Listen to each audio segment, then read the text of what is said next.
আসলে একটু খেয়াল রাখলে আমরা দেখব আমাদের গড়ে দিনে ৮০টা ধর্ষণ হয়। ৮০টা গড়ে প্রতিদিন হচ্ছে, আজও হচ্ছে, কালো হবে বিষয়। মুখ্যমন্ত্রী তিনি যখন ধর্ষিত হতো কেউ তিনি রাস্তায় নেমে প্রতিবাদ করতেন, রাস্তা অবরোধ করতেন। এই সময় রাস্তায় নেমে প্রতিবাদ করলে, রাস্তা অবরোধ করলে তার জেল বা ফাঁসি হতো। সেই তো এখন প্রতিবাদ তিনি করতেন তিনি যখন বিরোধী ছিলেন, তখন তিনি গণতন্ত্রের জন্য চিৎকার করতেন, গণতন্ত্র আসতে হবে, বিরোধীদের কথা বলার সুযোগ করে দিতে হবে, ধর্মঘট ডাকতে হবে, মিছিল করতে হবে, রাস্তা অবরোধ করতে হবে। যখনই তিনি শাসক হয়ে গেলেন তখন গণতন্ত্রের কথা আর খেয়াল থাকে না, তখন রাজতন্ত্র, তখন আমি যা বলবো তাই।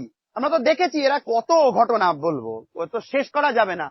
আমফান ঝড়ের সময় যখন বিরোধীরা এই দাবি তুললেন যে হিসেব দিন, আপনি যে ৬,৩০০ কোটি টাকা মতো অলমোস্ট দিয়ে সবাইকে যে দিয়েছেন, সেখানে কাদের কাদের দিয়েছেন তার হিসেব, তার তথ্য আমাদেরকে দিন।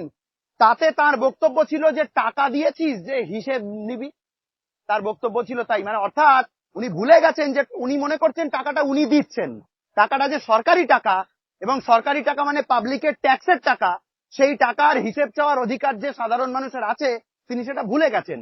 উনি সরকারি কোষাগারটাকে নিজের বলে ভাবছেন। অতএব তার সম্পর্কে কি বলবো, তার সম্পর্কে বেশি কথা খরচা করার জন্য আজকের এই মিছিল নয়। আজকের এই মিছিলে স্পষ্ট কয়েকটি দাবি আছে।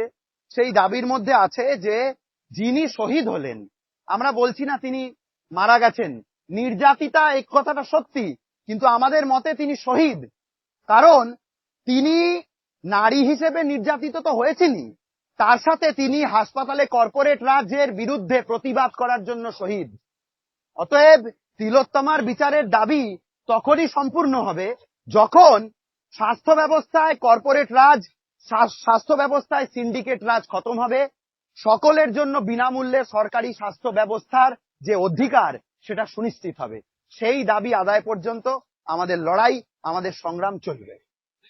ইতিমধ্যে একটি ধর্ষণের মামলা শেষ হলো না, আরো একটি ধর্ষণ মেম্বার ধর্ষণ করেছে, এরকম একটি সোশ্যাল মিডিয়ার দ্বারা দেখতে পাচ্ছি যে গ্রামের পুত্রবধূকে গোয়াল ঘরে ধরে নিয়ে গিয়ে সে তো আসছেই। আসলে একটু খেয়াল রাখলে আমরা দেখব আমাদের গড়ে দিনে ৮০টা ধর্ষণ হয়।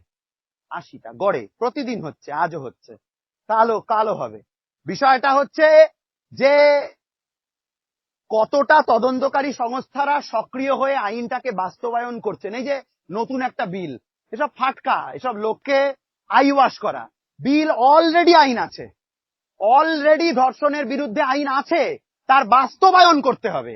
তদন্তকারী সংস্থাগুলো কি ঘাস কাটছে? আমার আপনার ট্যাক্সের টাকায় তাদেরকে পোষা হচ্ছে কেন? তাদের কাজ হচ্ছে এভিডেন্স সংগ্রহ করে, প্রমাণ সংগ্রহ করে কোর্টে দাখিল করা, কোর্টে প্রমাণ করা যে এ বা এরা দোষী, তারপরে যাতে তাদের শাস্তি হয়। অতএব তাদেরকেও আমাদের জনগণের আওতায় আনতে হবে। তারা দীর্ঘদিন ধরে আমাদেরই ট্যাক্সের টাকায় বসে থেকে এইরকম অকম্মার ঢেকি হয়ে থাকতে পারেন না।